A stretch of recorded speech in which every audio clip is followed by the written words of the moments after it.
Lord, protect us both. May your study be fruitful. May we excel together. May we not quarrel with each other, and may the vision of the teaching bless our lives and the lives of those around us.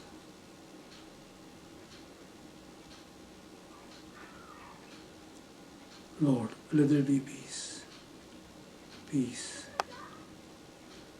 peace.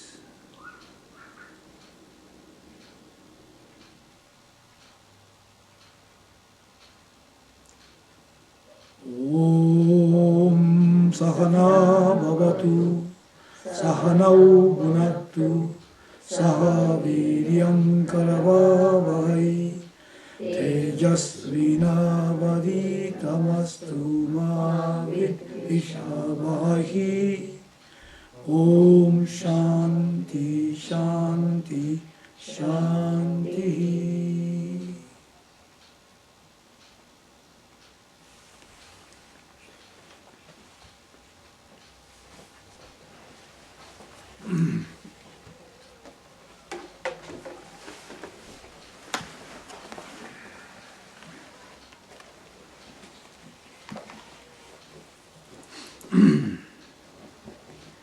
Okay, we continue with chapter 3 of the Bhagavad Gita. What is the number of the verse that we're doing right now? Remember that? 9. Verse 9. Read the verse, please. Okay.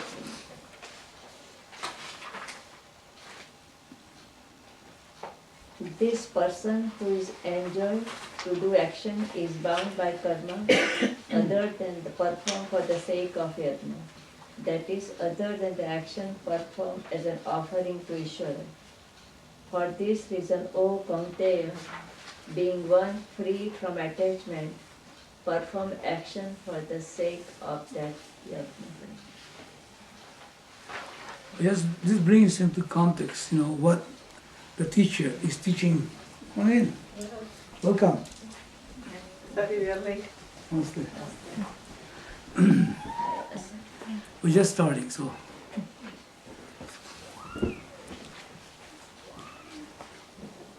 So this is a critical, important, point, because this Vedanta is not just a means to know what is true. It's not just a means to know Brahma Vidya. It's also Yoga Shastra. We have to function as human beings in the world, and there has to be an efficient, effective way to function. The way we function right now, we're riddled with conflicts. We're riddled with conflicts. In other words, everything that we do is a motivation behind it. And even though you might say, well, I'm doing this because I want to accomplish this. That's a thought. I'm going to say this in order to accomplish this. I'm going to go there in order to accomplish that. Even if it's just getting there. Or I'm going to stay here so that I'll just stay here. It's not for the sake of accomplishing anything, either going or staying or getting rid of that we have. At the basis of all action, the only thing that we really want is to find a me, a self, that is comfortable to me. In other words, I want to be free from conflict. So I said, if I get that, then I'll be okay. Or if I get rid of that, then I'll be okay. And then the teaching says, okay, fine. Then who are you? What is the nature of yourself? Well, actually, the fact that we go for this or for that, and we confuse that what we go for is not really for this or for that, it's for being okay with myself tells me also that maybe myself is okay. Maybe myself is okay because I'm always seeking to be okay. All right. So if the nature of myself is purna, complete, because I'm seeking completeness all the time, and I couldn't be seeking completeness if completeness was not my nature. Completeness means to be free from want, like that, to be okay. So I say, okay, so I am complete. Well, I'm not going to stop working or living. See, I had to continue functioning. And this okayness about myself is something that it seems to, I forget about it. In other words, it's like the moment of teaching, or even when you go to a temple, you feel good. It feels good, it feels comfortable, it's nice to go there. You do some puja or some kirtan or something, it feels good. But then, only while you're doing that, it feels good. Afterwards, pretty soon, like the cloud closes again. And again, you see, then you feel, again, discomfort. Conflicts come. Oh, look at her, look at me. I wish I would have, all this stuff comes on. So in the Bhagavad Gita, Lord Krishna, has a student, someone that wants to fight Shreyas. And Shreyas, not in the relative sense, Shreyas means that which is correct, that which is good. But not a good that has a bad, because all good has a bad. It's like all light has a darkness, and all darkness, all outside has an inside, and all outside is also has a below. He's looking for Shreyas, the ultimate good. So Krishna picks that up. So he's saying, look, you are Brahman, and the nature of yourself is complete. There's nothing wrong with you. It's all a misunderstanding. But then he also says, hey, listen, in order for you to help dispel the fog, the fog, the cloud closes again, and you don't see the sun anymore, and you go back to the same old rut. In order to dispel the fog, then he gives a means. Okay, a means to what? Not to gain the self, because the self is already there. Like when the fog is there, the sun is still there. As a matter of fact, if there was no sun, there would be no fog. The fact is there because the sun is there, right? So, not that self is going to become better. But a means is called karma yoga. A means by which the mind, which is foggy, confused, the fog will recede. You know how it goes, here in the Bay Area, and pretty soon the fog starts receding back into the hills, and it goes back into and then you see nice and clear. So this karma yoga, it says, it's not just, it's not something separate from bhakti yoga. There could be no karma yoga, listen please, there could be no, if there was no bhakti and there would be no jnanam. In other words, it's not a separate thing. That's what he was saying. You have to understand something.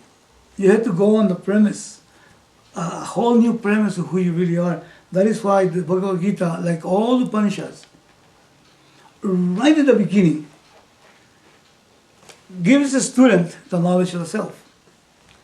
So everything will be built upon that. Everything will be in the context of that. So he's saying, look, you are the self, no problem. You have no problem. Okay? The problem is that the mind gets clouded. And you need to bring that knowledge. And you need to be able to own up that knowledge. Not that the actions are going to make you better. It will improve the quality of the mind. In other words, it will develop an antakarana, an inner equipment that will be fit, in which the clouds, in other words, the clarity will be there, that's all. So you can own up the knowledge. Now there's been a confusion about different yogas and this and that, different temperaments, okay, fine. But it has to be all in the context of self-knowledge. If there is no jnanam, there could be no bhakti. Now, of course, there is this devotional thing and emotional thing you can do.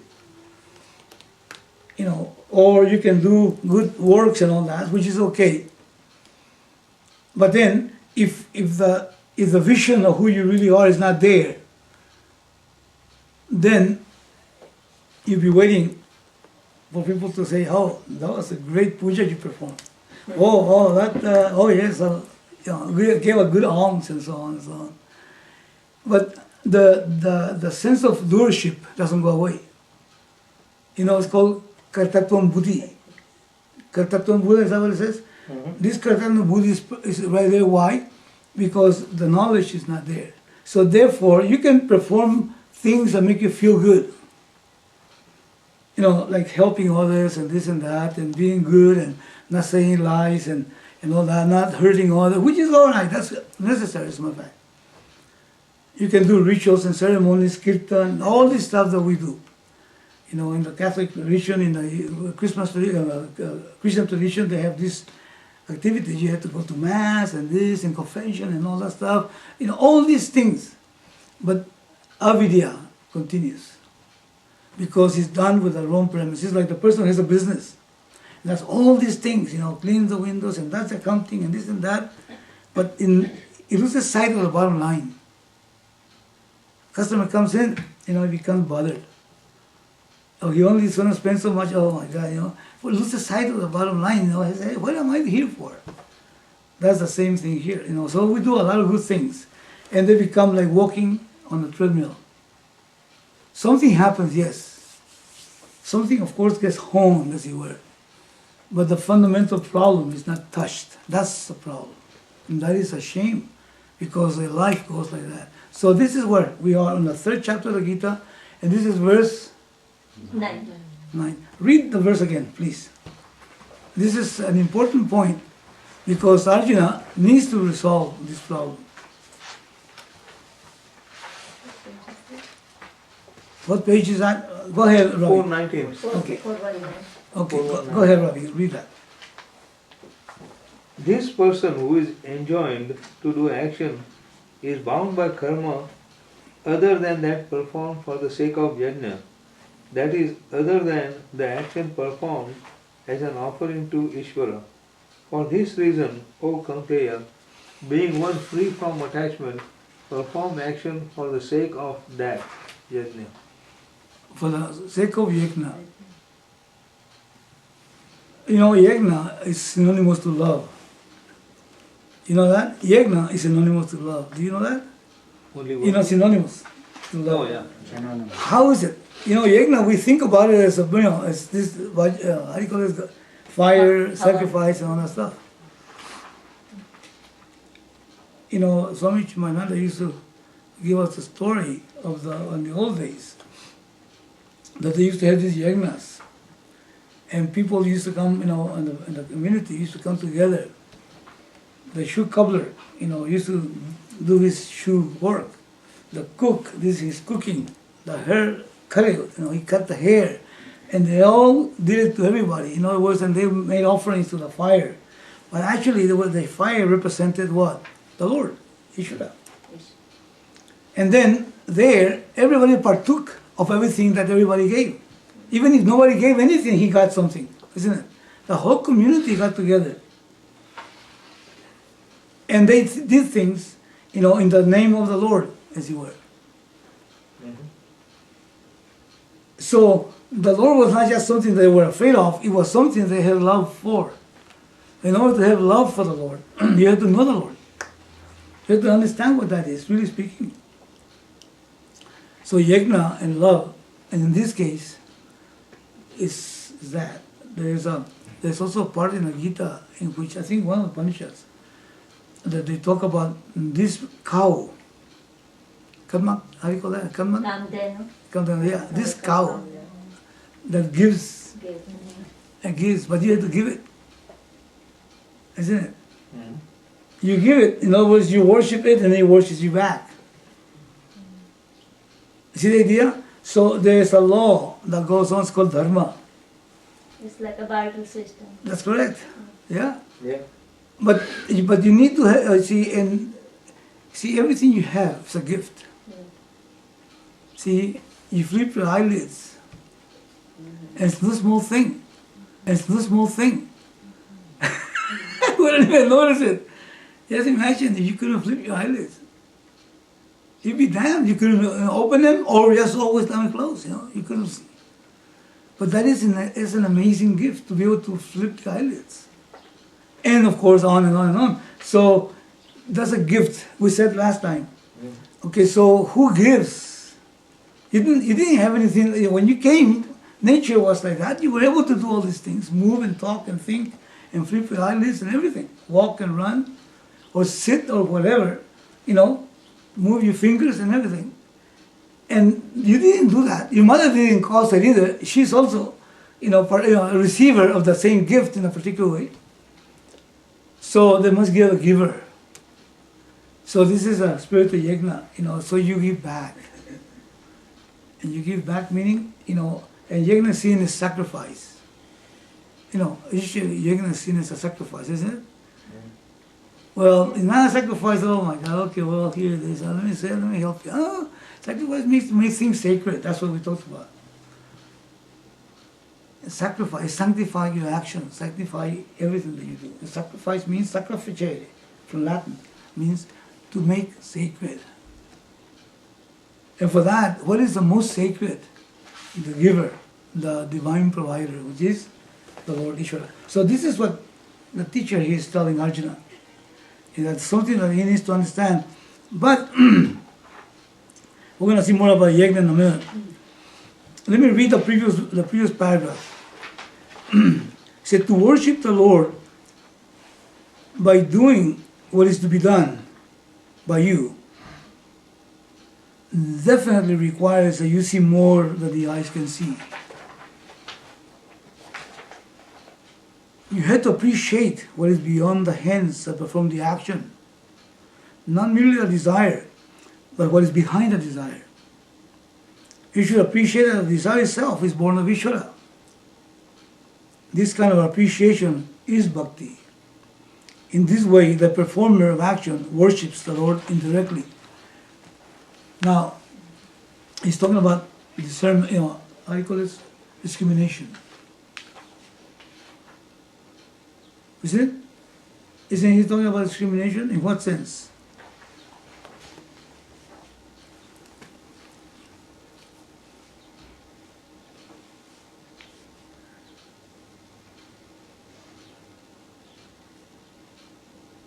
Anybody?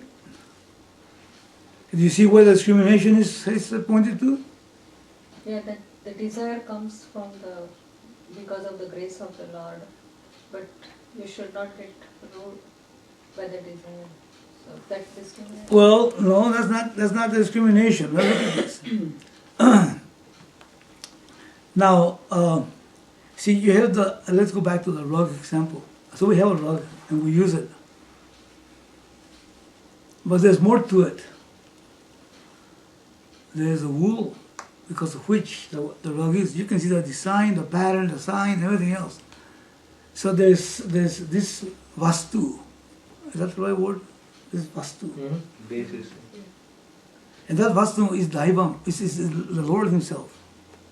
The Lord of the rug, in other words, is the wool, isn't it? If it wasn't for the wool, there would be no rug. True? Mm-hmm. So the rug, in this case, it comes to be mithya. And the wool is what? Satyam. Now, so you have this wonderful tapestry which is called the universe, with all these designs. Your thinking, your feeling, your desiring is part of the tapestry of the entire universe, isn't it? Is that right? So there's more than meets the eye. What is that that's beyond what the eye see? Ishvara. It is the content of everything. Without Ishvara, there is nothing. You see what I'm talking about? So that discernment and that I cannot but love. It's amazing. It's amazing. It's not that Ishvara is someplace out there. It functions, its presence is in everything. So when that happens, when you see that, it's like the how do you call this, like the how do you call the guy that that's agriculture guy, that has a field and put some seeds. And he actually toils the ground a little bit, takes out all the rocks and everything, makes the land, soft, sticks the seed. And he's worshipping nature. He loves it. Why? Because the seed will sprout. You see, it's not just the earth, it's not just the seed, it is the power of nature that will make it sprout. Isn't it? And even when he takes how do you call this, the fruit, it's a fruit or vegetable, he appreciates it. It's very, why? Because it's in close contact with it. It isn't like we go to the market and then we speak it. No, he's in close contact with it. So here we're in close contact. This is a miracle of being able to speak and think and believe. It's amazing that we can hate even that. Desire is also behind that. There's a presence of God. So you gotta love it. The power because of which everything is, upon which everything exists, and to which everything resolves. So that requires what? Discrimination. Discrimination means, it's called viveka. So, you have to appreciate that. And if a person appreciates that, something happens. Watch this. Cheer comes into your heart. Now, if I don't have that appreciation, then cheer will come only as a consequence of getting this or getting that. Events or people or things. And most of the time we don't get what we want. And most of the time we cannot get rid of that which we don't want, so we're always angry or upset.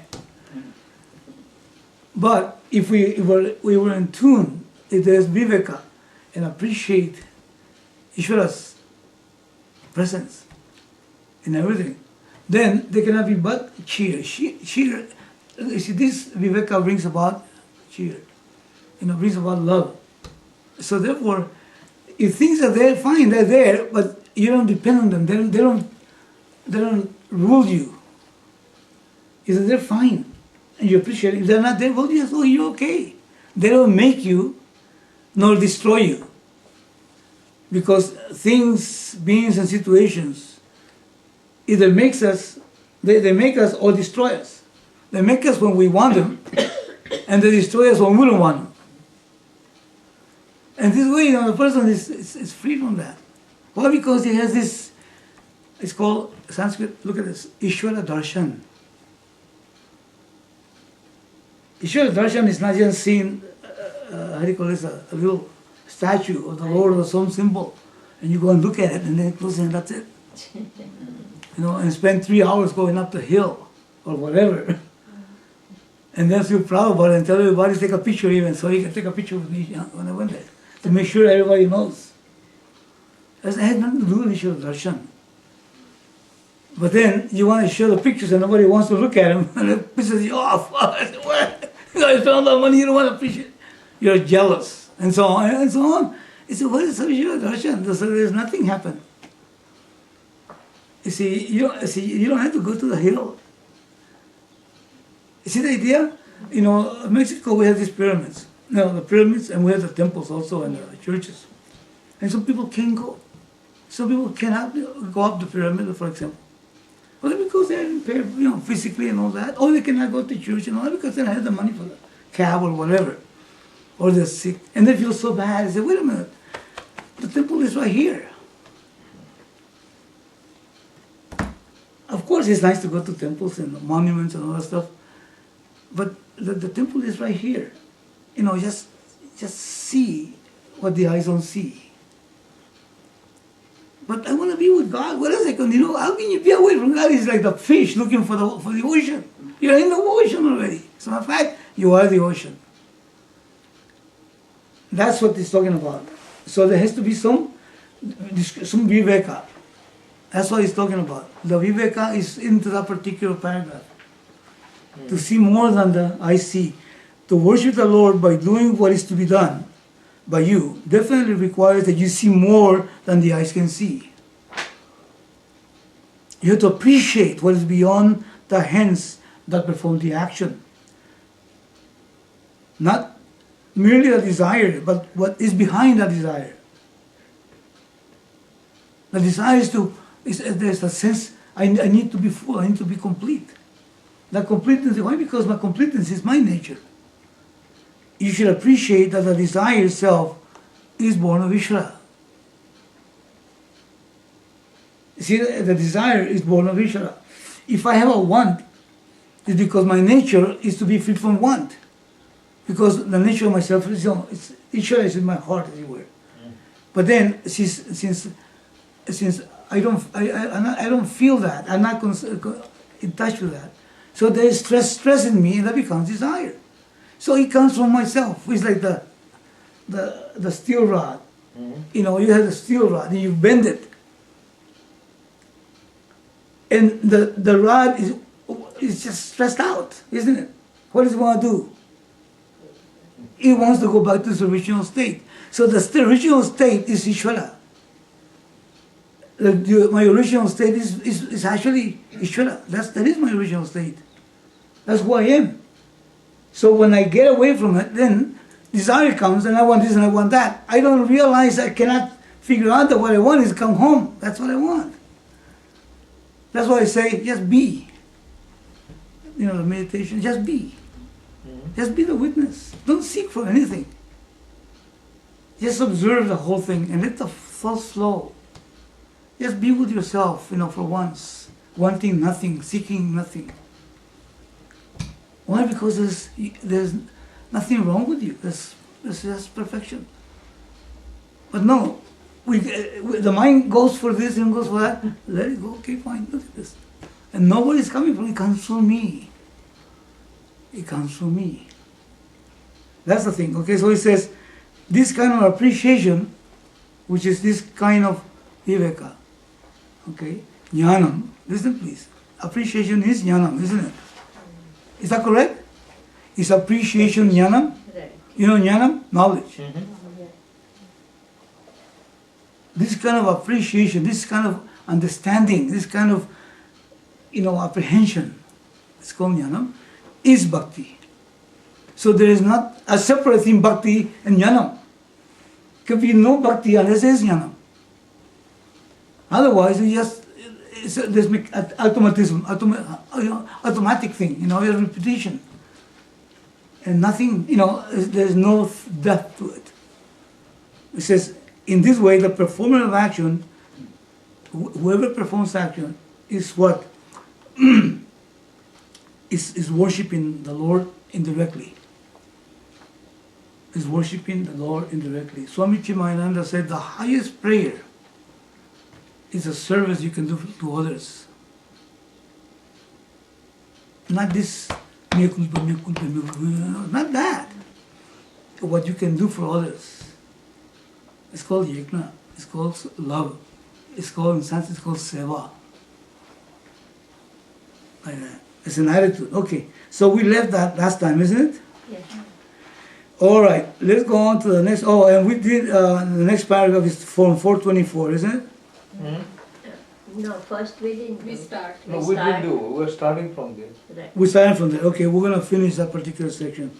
All right, very good. Meena, you want to read that? Yeah. Thus there is a twofold yajna, direct and indirect. When you perform a karma, a yajna, in the form of a prayer, there is a direct relationship between Ishvara and yourself. You either invoke Ishvara in the form of a devata, a deity, or you invoke him as the Lord straight away. Either way, there is a bhakta, a devotee, and there is a yajamana, one who performs the karma. You can do the karma yourself, or it can be done by someone else, by proxy, as when you ask a priest to conduct a ritual on your behalf. Either way, the result comes to you alone, the yajamana. Okay. Is there any comments here, please? Any questions? So how many yajnas are there? He's saying, how can it be seen? In two ways. Right? One is which? Direct. And then indirect. So what is the direct? Look at it. When you do it, When you do prayer, it, when you do your karma. That's right. No, you sit and pray. Lord, protect us both. Lord, whatever. All this is direct prayer. In other words, you are the creature. Then you're not father. Then you're not mother. It is just a creature, isn't it? In front of his or her creator. This is direct prayer. Like that. And the other way is what? Indirect, isn't it? Which is the other one? You have a priest to do. You have to somebody do it for you. That's usually the custom, people actually, have priests do it for you. Okay. Now, the deity, or devata. Devata? What are devatas? What are devatas? Ishwar. Ishvara? No, that's not. That's the deity himself. That's the Lord himself. But what are devatas? In the form? No, what does the word devata mean? Oh. What are devatas? Do you worship devatas? Yeah, because the Ishwar in the form of a Form devata. of- Form. Yeah. In the form of Form. something. That's correct. Yeah, like picture or Picture. Or you can also, you see, in the old days, they have Vayu, Or Agni, Vayu, and water, and yes. Agni. Yeah, Varun, we call. Yeah. So they are manifestations, isn't it? In other words, you take some form, the manifestation, and then that you worship. Isn't this a form of direct worship? Now, look at this.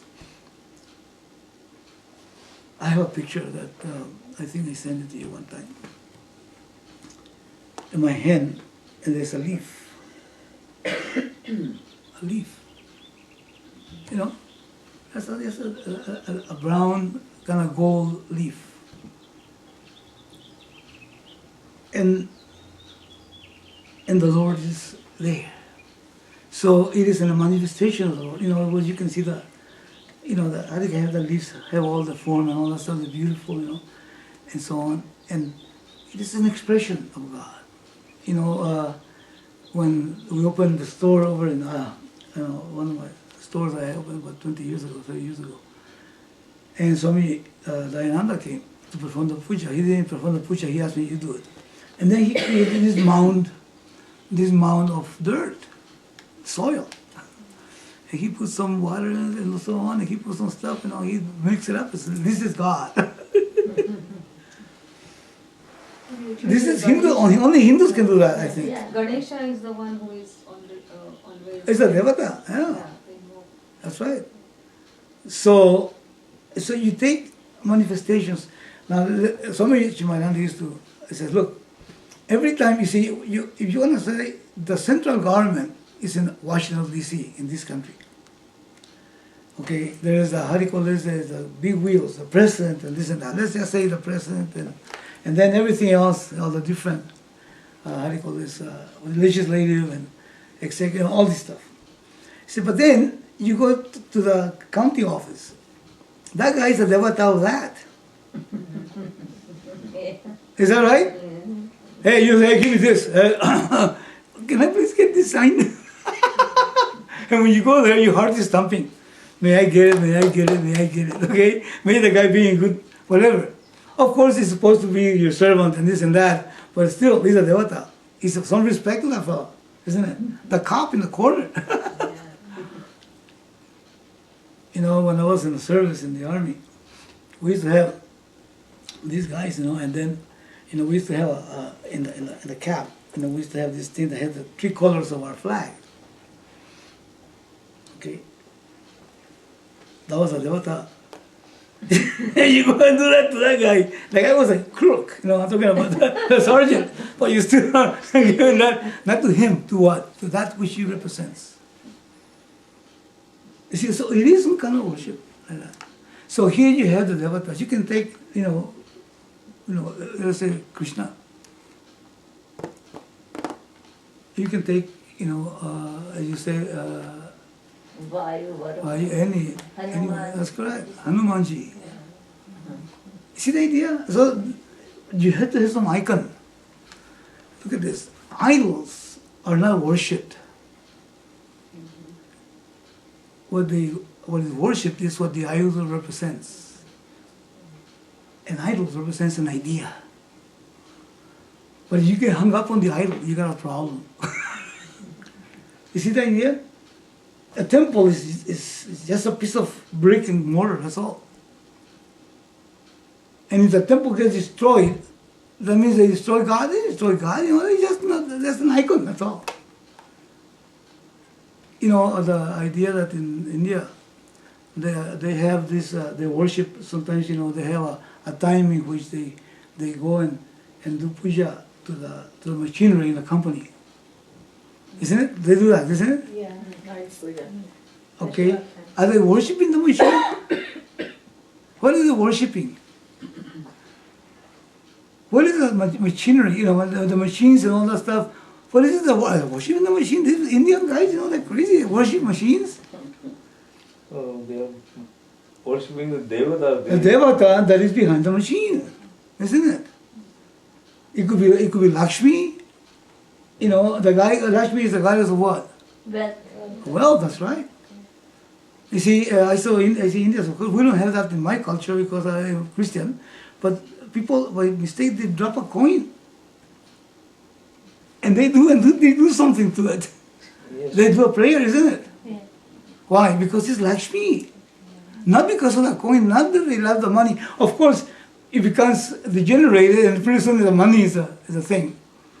But it's the Lord Himself in the form of wealth, and so on. So this is a way to worship. So now you see someone, you say, pronounce, namaste. Okay, what are you doing? I said, that guy is a crook. And I watch this. It's a devata. He's a devata also.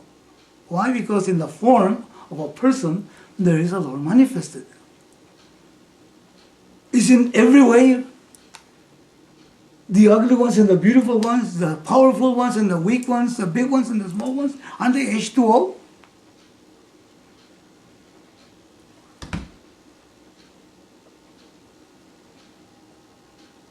Isn't it? This is to see more than what is there, more than what the eye see.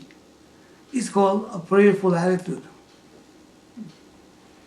You see the idea? It's a prayerful attitude. And it's not for the sake of the Lord, it's for the sake of yourself. You want a mind that develops that particular quality of sensitivity. Listen please, sensitivity. That can see beyond the form. And then not only sees beyond the form, but his heart swells. See that? Einstein. I don't know very much about Einstein, but I saw a statement that he made that made me realize or made me think that the fellow was a bhakti. You know what? He said God doesn't shoot crabs. How do you say that? He doesn't shoot crabs. There's no accidents. Yeah, dice. Yeah, like that. Everything obeys to a logic. It's a perfect order. It's called Dharma in the universe. And that is an amazing thing. We can build computers and everything else. We haven't been able to create one human being. Now we can take different aspects and make it possibly create a clone, but to make the stuff that becomes alive, it's only for the grace of God. It's an amazing thing. So you have to have that understanding. That's called what Vivek. So they can have the appreciation, and that is bhakti. Otherwise, there's no bhakti behind it. And bhakti, why? Because your heart swells. You know what I'm talking about? Your heart swells. I have a friend. I have a friend. His name is Uma. And I went to her place of work when she used to still work. Later, when she became completely devoted to Saraswamiji and the mission. She used to work. She used to work at the UC San Francisco. Some hospital out there. She did research, and I went into her office one day because we were trying to plan Swamiji's coming. And then she was working only with snails. Oh my God, the snails and all kinds of stuff. I said, how can you do that? But in it there was a particular, you see, even look at the doctor when they send you to a lab, and then you have to go out there and do you pee and then you poo poo and everything else, take it to the guy and say, my God, because in it there's a presence of something. See, so there's life in it, even in that. So she used to work with snails. I said, wow, what are you, what? Ugly. But no, there was something in there. That way they were creating some antidotes for this and medicines and all that. There was research. She's a research scientist, a technician or something. So there's nowhere, there's no place, there's no one that is away from God. Listen, please. There's no one, there's no place that is away from God. As a matter of fact, any place, anyone, anything is nothing but God manifest.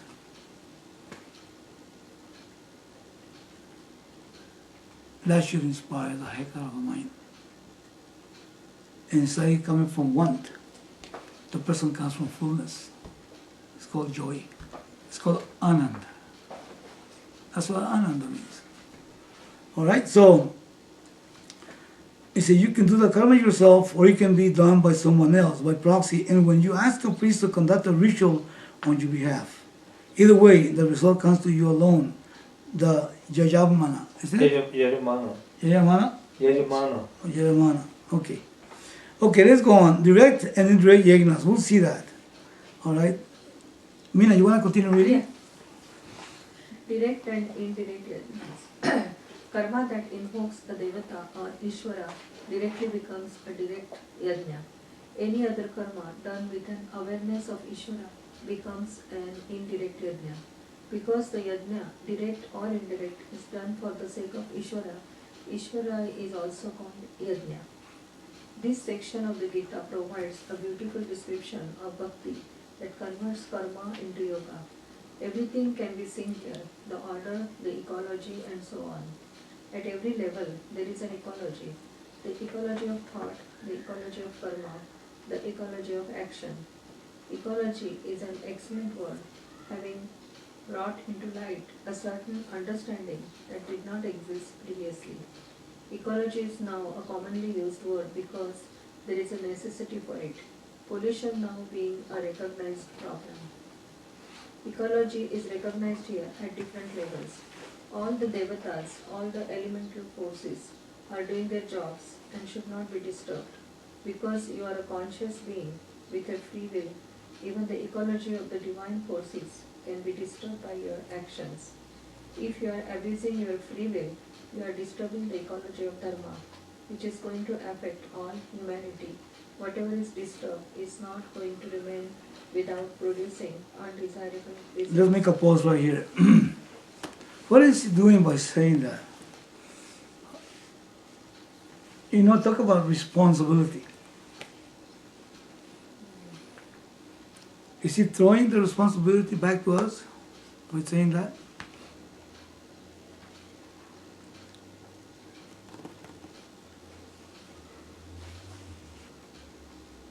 Who's? Yeah. Yeah? And look at that. It becomes responsible because everything you act that breaks Dharma, breaks the ecology.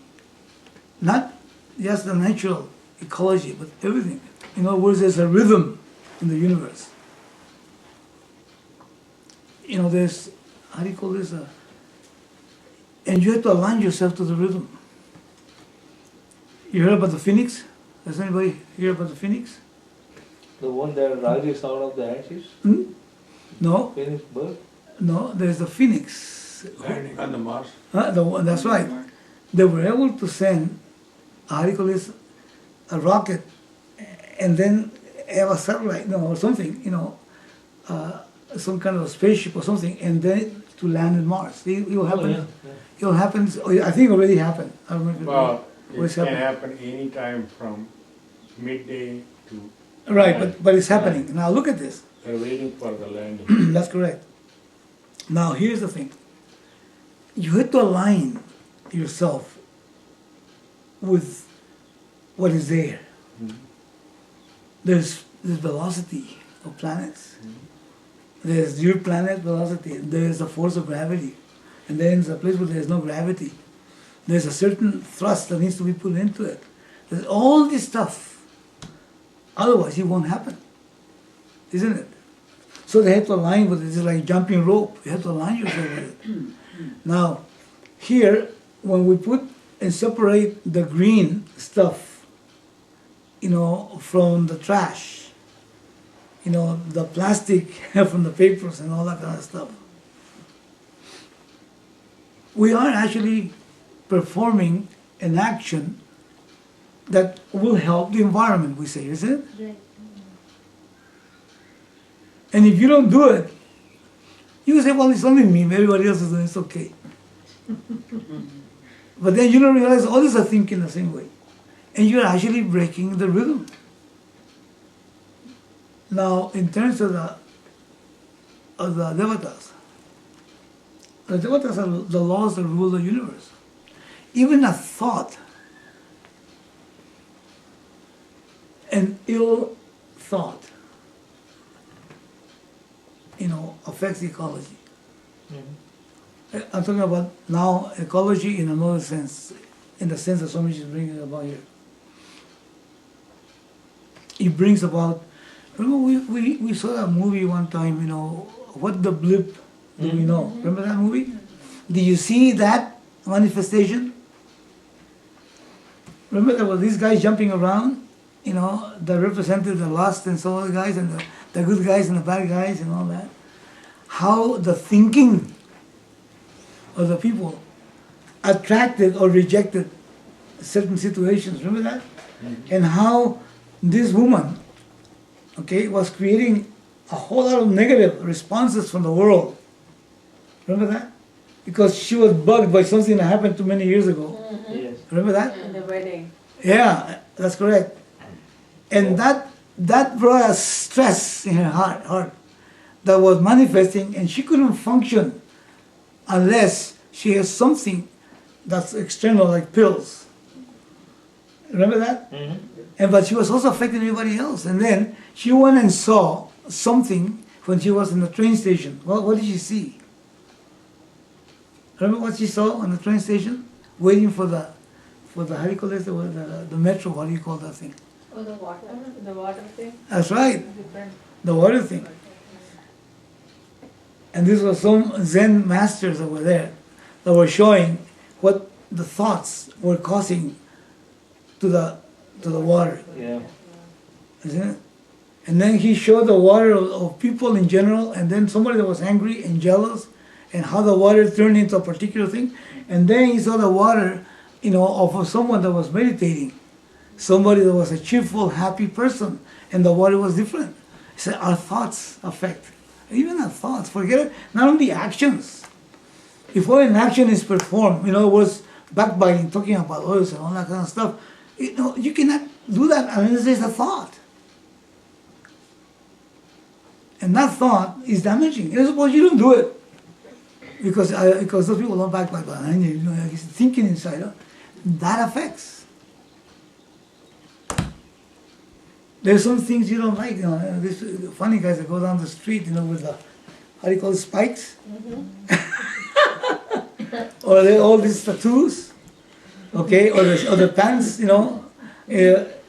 halfway down their butts, Yeah. and you just go like this and so on and so on, and that affects. Their actions affect you, but that affects you too. and you affect also. So you have to be on your toes. Why? Because the ecology can be broken. And how do you do that? Then you say you act and you think in terms of the highest. In other words, you want to have a sattvic. There's not be any rajas, it's to be in terms of seva. There's a word in English, it's also in Spanish. It's called constructiveness, which is opposite to what? Destructiveness, destructivity. Construction is to be constructive. You have to think about what are your thoughts constructive. Are you going to change that person because she's got, and try to actually look at that. All you are is hurting yourself, that's all. Okay, but no, we become upset. And so on and so on and so on. And then we reflect that when we get in the car, the poor car takes, this guy ruined my day, and so on and so on. Even the freeway and everybody else, and you start cutting people, all this stuff. It affects it. And not only that, but your liver, and your heart, and your circulation. And actually the food you eat becomes a poison. Yeah. Isn't it? I mean, that's the way it works. It becomes a poison. And when you're ill, then you cannot glow as you could. And so on and so on and so on. So this is what he's talking about. It's altering the ecology. The word is perfect. Now, does anybody know the breakdown of the word ecology? It's an interrelation between different organisms and Yes. to the whole. In the whole right. Ecosystem. That's right. There was an American, I think it was American, I don't know, person, Thomas Merton. He was a Jesuit priest. I think he was a Jesuit priest, or he was he was a monk. I think he was belonged to some order. He was a monk. He wrote a book that I recommend if you guys get a chance to read it. It says, "No man is an island."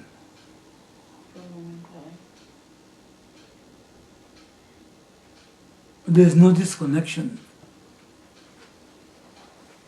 There is no disconnection. I'm talking about, you say, well, I'm here, I end here, and then anything beyond it, I'm disconnected from. I'm Mexican, these guys are Indians, no connection. I'm Catholic, and these guys are Hindus, there's no connection. Okay, these guys are rich, I'm poor, there's no connection. Okay, this person is ugly, I'm beautiful, there's no connection, or vice versa, and so on. And so I have a degree, and this guy doesn't have a degree, no connection. People do that all the time. That's correct. Yeah. But no man is an island, we're all connected.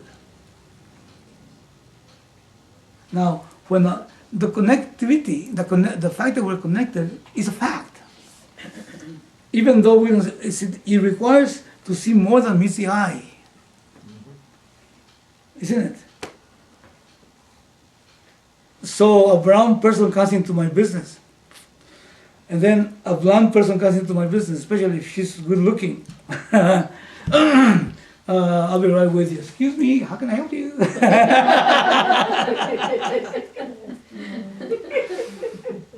You see, so where am I coming from? I'm coming from the periphery of myself.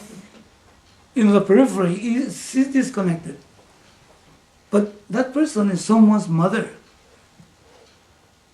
That person has a sense of I and a sense of worthwhileness. And if he or she doesn't, I should give it that respect. I demand respect, but I'm not willing to give it, and so on.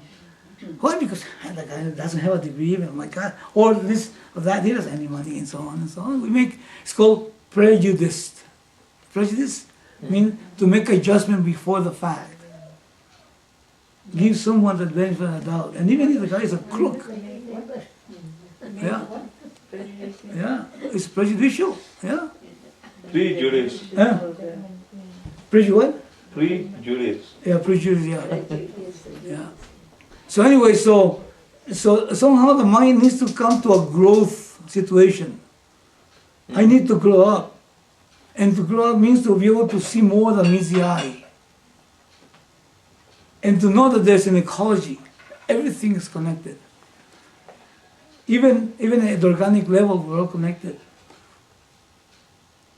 We're connected to the earth. We're connected to the fire. We're connected to everything. The oceans. The oceans are not way out there. It's part of the whole thing. So anyway, that's the point that he's trying to say. He says the word ecology is very well applied. And the way he's using it is a very beautiful way. Why?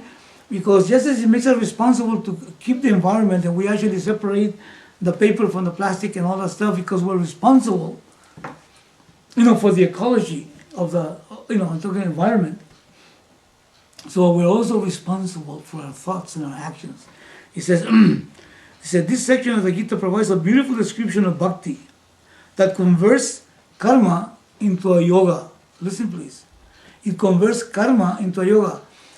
There is a transmutation of lead into gold. Yoga, in terms of self-knowledge, is a means to prepare the mind for self-discovery. It says, everything can be seen here. The order, the ecology, and so on. At every level there is an ecology. The ecology of thought, the ecology of karma, action, the ecology of action itself. Why does he say karma and action separately? Why does he say separately, karma and action? Isn't that the same thing? Karma and action? No, karma is an attitude.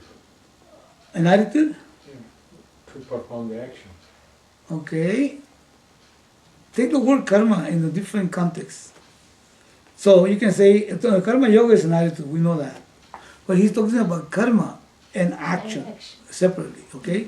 Now karma is usually seen, look at this please.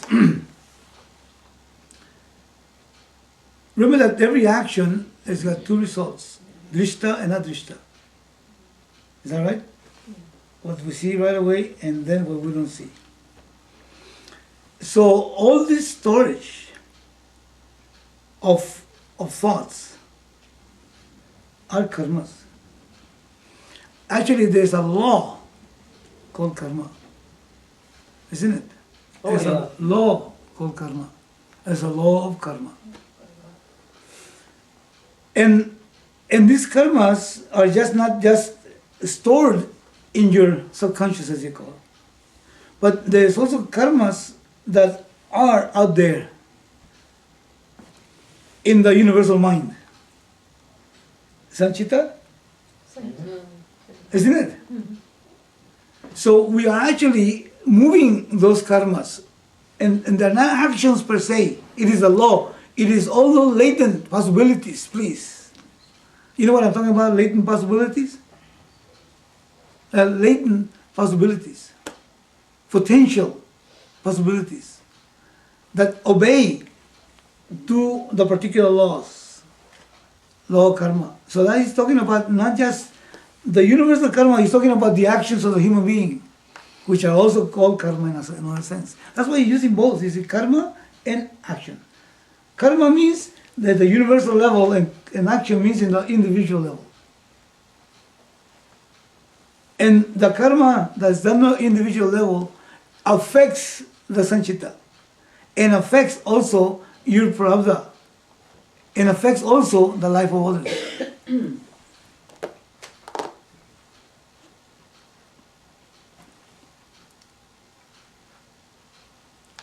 So when you perform actions with a prayerful attitude, karma yoga, then you're aligning yourself to the Lord. And not because the Lord needs it, please.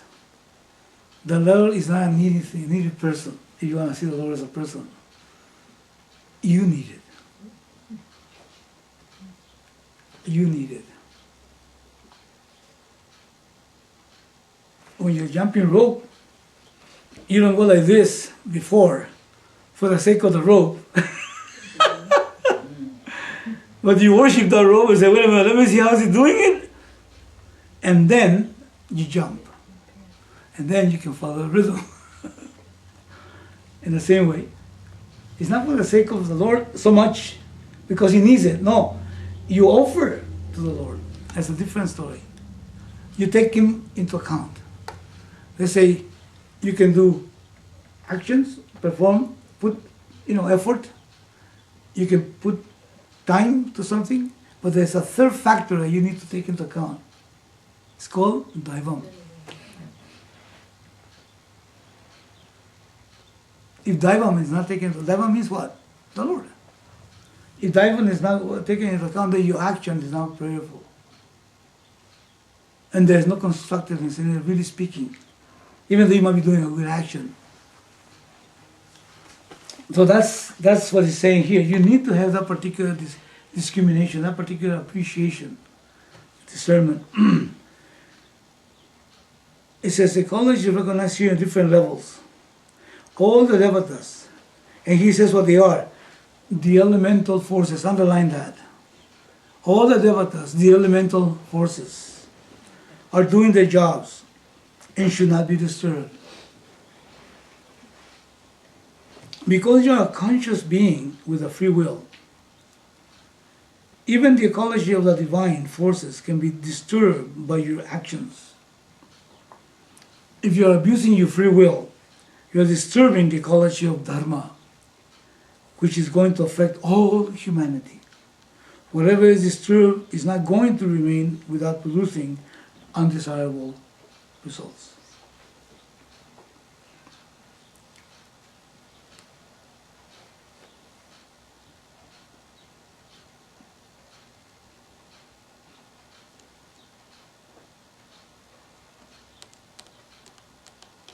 So,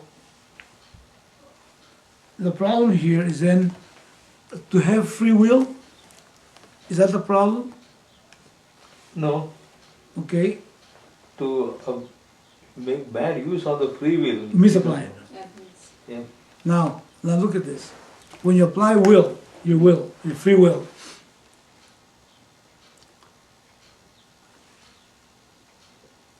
on what basis do you apply your free will? Isn't that on the basis of what you understand? I guess so. Yeah. Free will, when you apply your free will, is on the basis of what you understand. Let's suppose, for example, in this case, I want to give this whole example that I make. So, you have this child that likes his pencil. Okay, I'm just making up an example. Okay, this child that likes his pencil is about 5-year-old or something. And then you take that pencil and put it in a glass of water, with water. Now, what does a child see? The child sees a broken pencil, isn't it? Because the refraction creates an idea that the pencil is like this. And the child cries, maybe, or the child hits you, he's using his free will.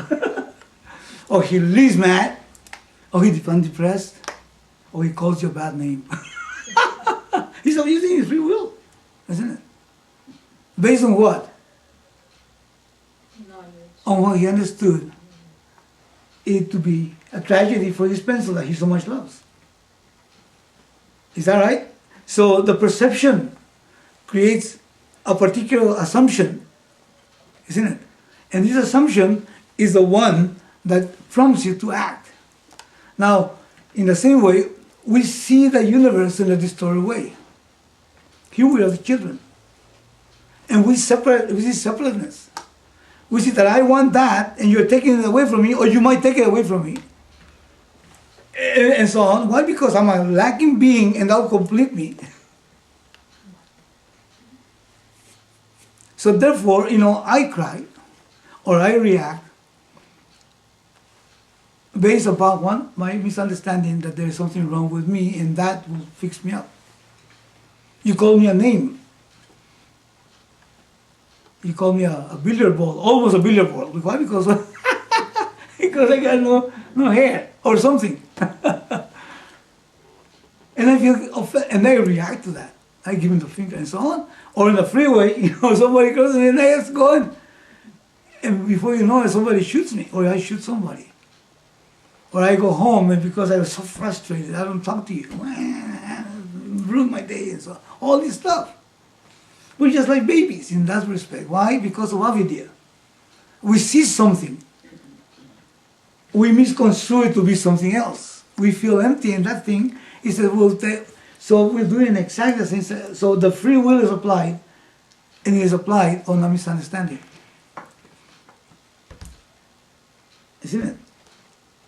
Arjuna wanted to leave. Remember that, Arjuna? Arjuna wanted to just say, heck with it.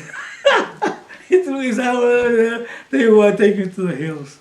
What? I want to go meditate. I said, what are you talking about? My loved ones are over there. I'm going to kill them. I said, who kills anybody? You see the idea, there was a factor missing. This child needs to know there's such a thing as refraction.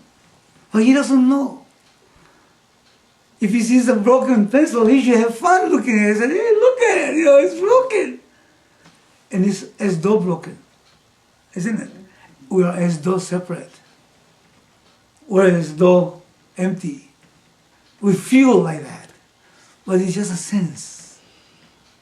But if we don't see it as a sense, we take it for what? For real. Age, for example. Before we were looking forward to become 18, 21 and so on. Now we see dread like God. I see my friends dropping like flies, running out of Sundays, and so on. There's the dread. Why? Because there's the same thing, you should have fun looking at it. It's an amazing thing. In the first place, you were born, number one. It's an amazing miracle that you came out of the billions of sperms your father ejaculated, and you made it. That in itself is a heck of a thing. And because of that, you're within the realm of time, space, and causation. And what starts needs to end. And then what's made up of parts got to fall apart. There's also law. So that's why it is. But there's nothing happening to you. But if I don't know that, then age becomes a problem. Like the child seeing the bent thing. See, now I'm bent, I can't get up. I'm worthless. The tag comes on. And I blame it on my grandpa. His genes were no good. Like that. And so that's the idea. So the thoughts then become what? Distorted. And then we act like that. And then not only because sorrow doesn't stay here. Not only do we victimize ourselves because of avidya, lack of understanding, but we mess up the entire environment. We break the ecology. I love my children, and my children love me. And they see I'm miserable. And they fill them with guilt when they go to the movies, when they go someplace, and then that kind of makes it, my mother is not there, my father is not there, I shouldn't be here, I should be with them. And why? Because so miserable. My misery just goes on and extends to everybody else. It breaks up the ecology. But how can you not break up the ecology? That's all you see. So that's why vidya, jnanam, is necessary. Otherwise, it's very difficult not to do it. And you cannot just think positive. You can do positive thinking. But because you start thinking positive, it doesn't help at all. Why? Because positive has got one side of the coin, the other side is still negative. But I'm still getting old. I'm still running out of days and so on. I need to be clear of who I am. That's what I need to be clear of. Without that, it's impossible to live. Then I am being lived instead of living. Why? Because I'm dependent on things to be different. So ecology is recognized at different levels. If you're abusing your free will because of avidya, you're disturbing the ecology of Dharma, what is supposed to be, the order, which is going to affect all humanity. Whatever is disturbed is not going to remain without producing undesirable results. So we are accountable. Isn't it? What is the difference between responsible and accountable? Is there a difference? Yes. What is the difference between accountable and responsible? You're not responsible for the as an individual for how things are, in the universe and all that, but you're accountable. For your mistakes, whatever you have done. That's right. You have The to effects of that, of what you've done, that you're accountable for, isn't it? And we mess up unwillingly. We don't know, we don't realize that we're messing up. Why? Because we don't have the basis of understanding to know that.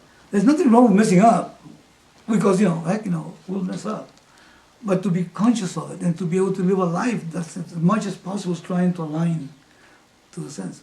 I remember I gave you the example of the strobe light and the balancing machine and the tires for the tires, and there was this little window like this, like on a computer, and there was the tire goes around with that being balanced, and the thing not only shakes it, but there's these two lights on the bottom that are way out separate, and there's one line at the top which is steady. And the job of the balancing guy is to be able to counterbalance the overweight on one side to put weight on the other side to be able to come out. And the closer he gets to that, then the lights come closer and closer and closer, the vibration becomes less and less. He puts more weight in the right place, and then the lights come closer and closer until eventually become one light with a light above. On a car, an unbalanced tire, if you go on a 2,000-mile trip, first of all, you're gonna destroy the tire, number one. You're gonna pollute the environment even more because all the rubber goes into the air, number two. And not only that, you're gonna mess up your bearings, and you're gonna become all your joints and everything. You're gonna mess them up, and the passengers are gonna be tired of all this shaking. And not only that, you'd use more gas. This is an out of balance tire. So it's messing up the ecology, it's messing up the car, the vehicle, and it's messing up the person in the car. So when I am out of sync in me because of avidya, because of not knowing, not only do I mess up my heart and my lungs and everything else, but my life becomes a mess. Why? Because I'm always angry, always sad, and so on. And anger is just all of a sudden it just sprouts out. It's like blood. You touch it here, and blood comes out. Or I get depressed easy, and so on and so on. Or I develop a tremendous amount of things that I need in order to feel okay, and I don't have all the money and all the power, so I feel deprived and so on. And the things that I have I don't appreciate and so on. So what it is, I'm not messing up myself, I'm also messing up the environment, the ecology, in other words. And this is just the same example of, then I become the driver of the vehicle. The vehicle is my body and all my, okay, and so I'm messing up the bearings and everything else. But not only that, I'm also polluting all this, and not only that, because of that, I'm using more gas, and so on and so on. So I'm using all the energy. So then I get what they call in the tradition, it's called I get burned out. The people say, oh, he has got burned out. What business? Oh, he was terrible. Oh, the job has got burned out. Or what happened to your wife? Well, listen, I got burned out. What happened to your kids? I got burned out. I need some, how do you call that? Americans say this, they say, I need some time out or some space. Why? I'm burned out. And this is just, I can't handle it anymore. The stress is there. And I need to have a drink. How about a couple? And so on, or a pill. Or, buy me that and buy me this. And so on and so on and so on. To be able to relieve some of that burnout. It's very expensive. So anyway, so Swamiji is touching that very well here. Okay. Basu, you want to read the next part? Sure. There is an order, and wherever there is an order, there is ecology. Here, Krishna was talking at the Dharma level. Dharma alone should govern your free will. Once freedom is given to you, you can do whatever you want. There is no hindrance whatsoever. If freedom can be hindered, it is not freedom. Therefore, because you have a free will, you can commit homicide and even suicide. Since there is the possibility of abusing freedom at different levels, there should be an ecology with reference to the freedom given. It seems that the only ecology we are concerned about disturbing is the ecology of the flora and fauna. This attitude comes from human selfishness. We tend to think only about how we are going to be affected by this or that, but there is so much more to ecology than this. Ecology is very awareness of one's actions and how they have an ever-widening circle of reactions. When a stone is thrown into the clean water, it does not just drop to the bottom, it creates ripples, which keep on widening and widening into bigger and bigger circles until finally they lash upon the shore. Similarly, any action creates extended circles of response. That's called karma. The last part is called karma. So the stone into the pond is your action. That's called action. But then the karma is in what? Responses. In the ripples. In the ripples. And it's all because of applied free will. There's nothing wrong with free will. And it is free. It can, even if it is free will, it has to be free. God cannot come over and restrict you. He gave you. This is the design. But it can become a double-edged sword. It can become a double. It's like being aware. It seems like there's only humans are self-aware. The ones that say aham. You know the word aham? I am. Only humans. It seems. Even though that's even debatable now because they're checking out in some chimpanzees and some gorillas and they seem to have that particular sense of aham. You want to turn that light on? Behind you? Anyway, so, but this sense of free will is God-given. That sense of free will is God-given, and it is to be used, please. Nobody can curtail it. Of course, but it has to be within the realms of Dharma. But if Dharma is not known, then the person who will break the free will actually abuse it. And the laws of the land usually are designed for those who abuse the free will, based on the way people understand. Now, this Dharma, who determines what is Dharma? What is correct? Who determines what is Dharma?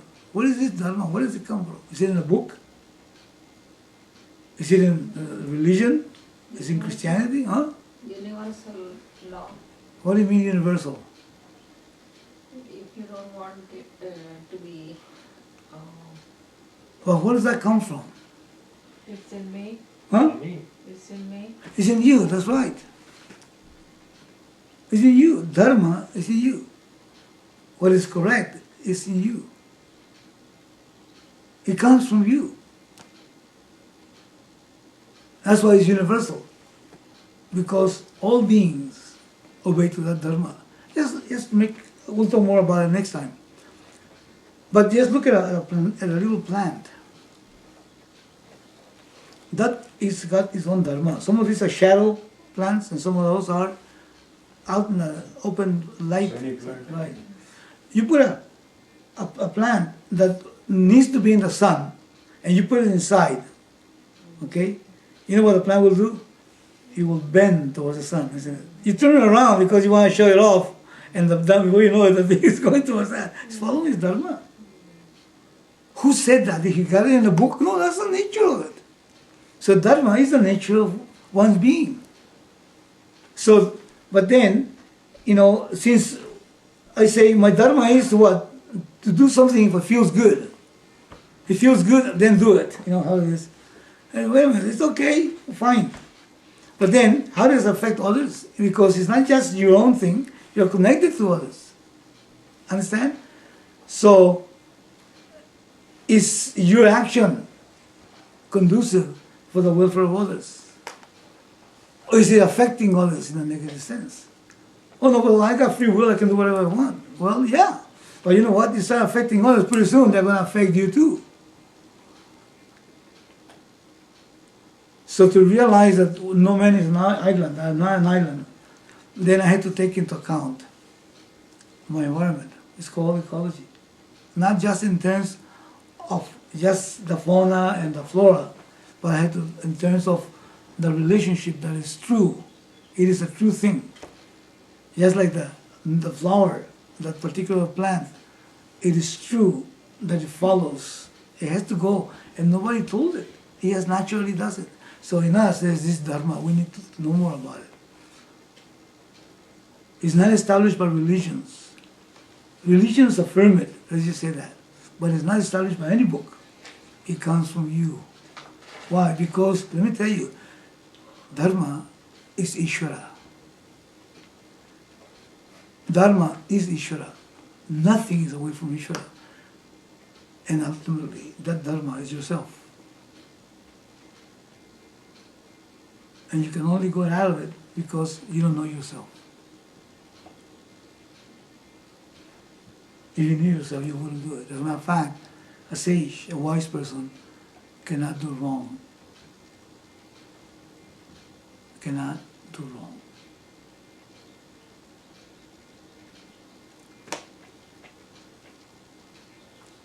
All right? Okay, let's close the class.